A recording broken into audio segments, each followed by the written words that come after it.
Hello, Bionicle fans! Once again, we dive into the legendary mythos that is Bionicle. In its decade-long tales of good versus evil, there have been many characters that have tittered on borderline insanity and absolute madness. Well, today we're going to jump right into the pool of insanity. My name is TheShadowedOne1, and this... Never mind that.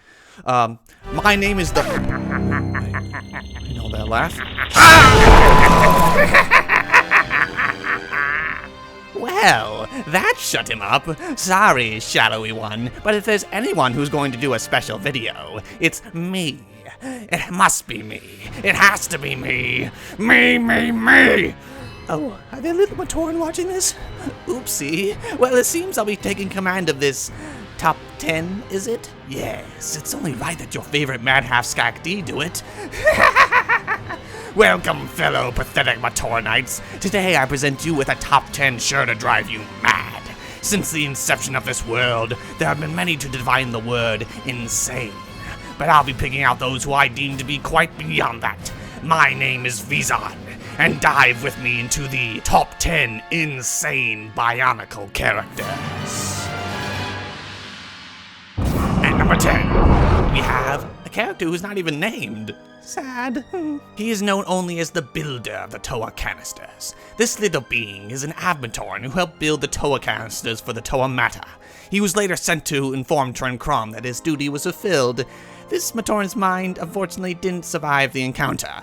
He was driven mad by the sight of the Titan and was sent to the realm of Karzani, which did nothing to help his mood or his leg. Over time, his existence and name would cease to exist. He would later help the Matoran who would become my mortal enemies, the Toa and Nika. In the end, even after he was returned from his crippled form and Pterodax was killed, he still remained quite mad.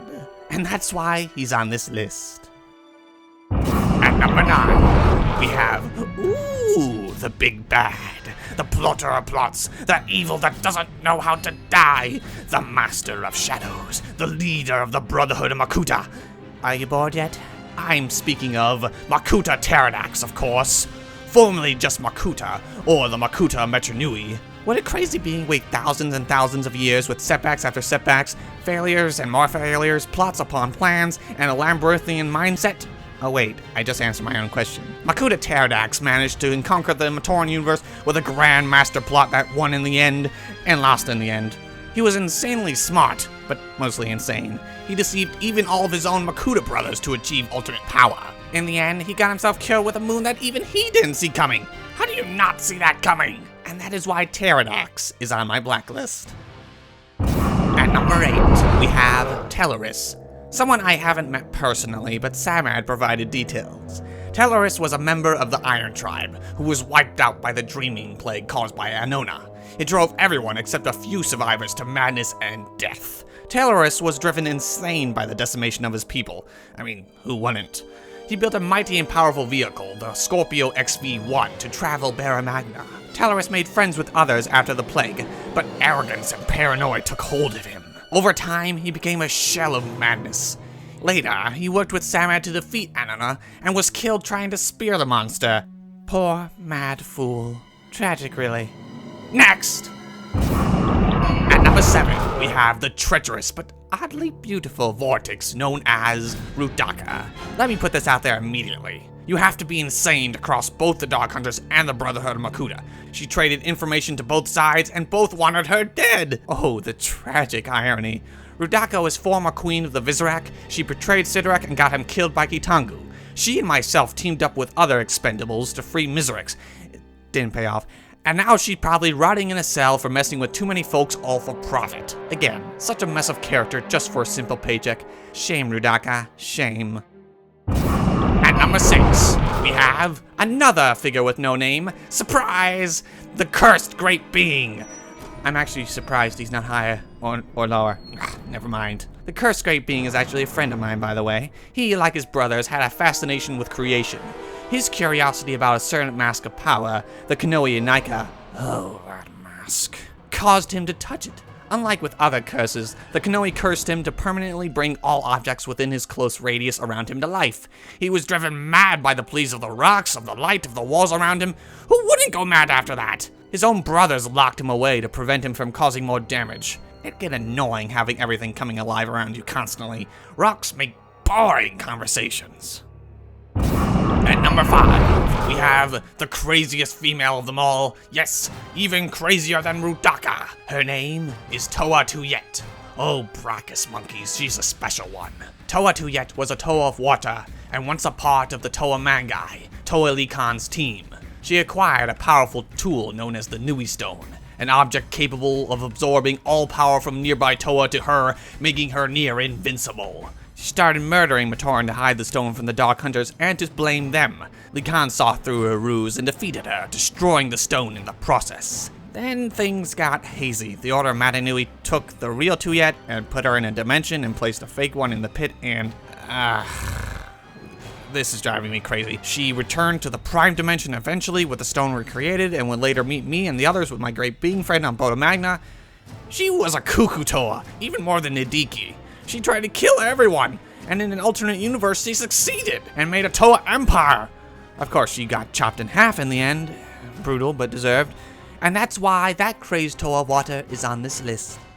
At number 4, we have the oddly brilliant, but unsurprisingly truly insane Makuta Mutran. Mutran was a member of the Brotherhood Makuta, and one of its premier scientists and Rahi creators. His genius and madness was only matched by Chirox, his friend and soon-to-be fierce competitor. Seriously, who cares who can make the most disgusting Rahi? The nature of his work left him quite crazy. Mutran would be pivotal in Pterodax's plot, as he was the one who gave a visit to Trenkrom, and thus a visit to absolute madness. He, like the other Makuta, were insane to side with Terry, and even more crazy to believe he wouldn't betray them all. Mutran was killed by the energy storms in Kartanui, just as his last sane thought was to control it. Meh, sane thought. That's wrong. Insane thought. And that's why Mutran is here.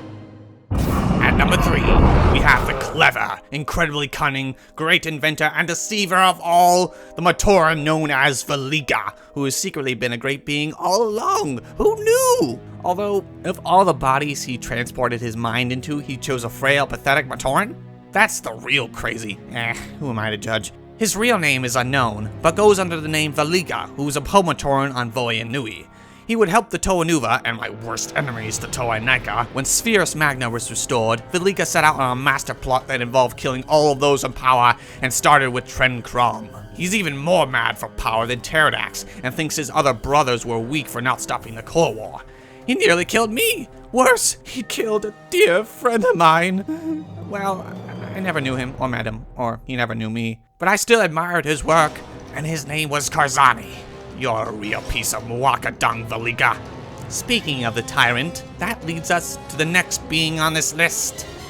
At number 2, we have Karzani. I only met you once, but your reputation left a lasting effect on me.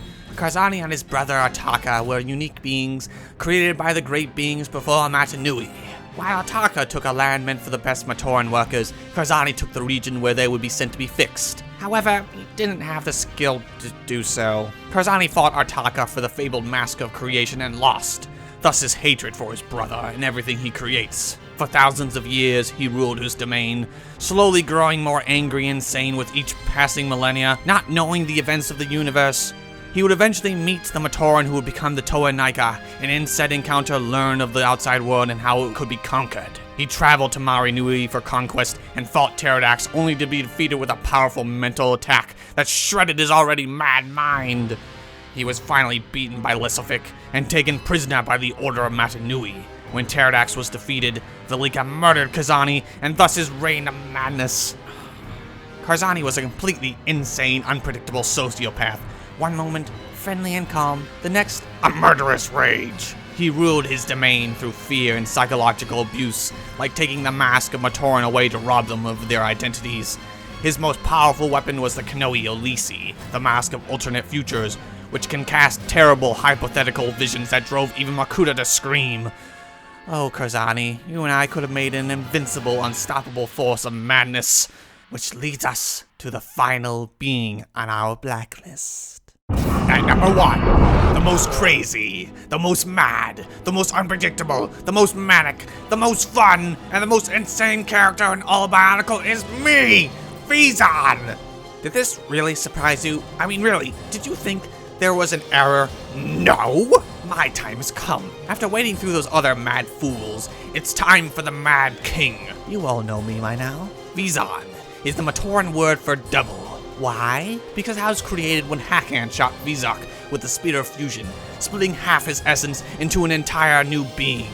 Of course, I am not a real Skak-D, because as I lacked a true spine, or powers, or sanity for that matter, I pursued the Mask of Life and found it on Voya Nui, only to be cursed and fused with it. I would do battle with my arch-enemies, the Paraka, and soon worst enemies, the Toa and Nika. The Toa defeated me and took the Anika. I would battle them again and slam a Toro's head into a wall. I tried to deal with Zygarde to trade their lives for mine and failed. Note to self, don't negotiate with Zygarde. And was then rescued by Brutaka to join our mission to save Miserix, and we did. Then I was put to work by the Order of Matanui for various expendable missions. Seriously, just because I'm crazy doesn't mean I don't have feelings. Where I became fused with an Olmok, granting me the power of dimensional gates. And I met the cursed great being, who's a dear crazy friend of mine, and that's my story. I know what you're thinking. Why all the history to everyone? Explain why they're mad. Well, let me tell you. Our histories define us, and thus how we became mad. It's really up to you to decide who's more crazy. It's only my opinion, folks. Quick run-through of the madness. Number 10, builder of Toa canisters, driven mad by Tren Krom. Number 9, Pterodax, driven mad by jealousy and power. Number 8, Teleris, driven mad by seeing everyone die of dreaming plague. Number 7, Rudaka, driven mad by payment and power. 6, Cursed Great Being, driven mad by curse turning everyone alive. 5, Tuyet, driven mad by power. 4, Mutran, driven mad by experiments and Tren Krom. 3, Velika, driven mad by weakness of others and power. Karzani, driven mad by loneliness, jealousy, hatred, and, well, he was always crazy. Number 1, Vezon, driven mad by, well, my creation. There! Happy now? I just summed up everything in a few seconds. Thus this whole video is pointless. Well, I am insane after all. That concludes top 10 insane Bionicle characters. Tell me what you thought of my list, and if you disagree, but you better not or I'll come for you. Tell me who you would pick as your top 10 insane Bionicle characters. Comment, like, and subscribe to me. Not TheShadowedOne1, to me. Hope you enjoyed, and have a nice day. Now, what am I gonna do with this body? Ooh. Oh, Fenrak!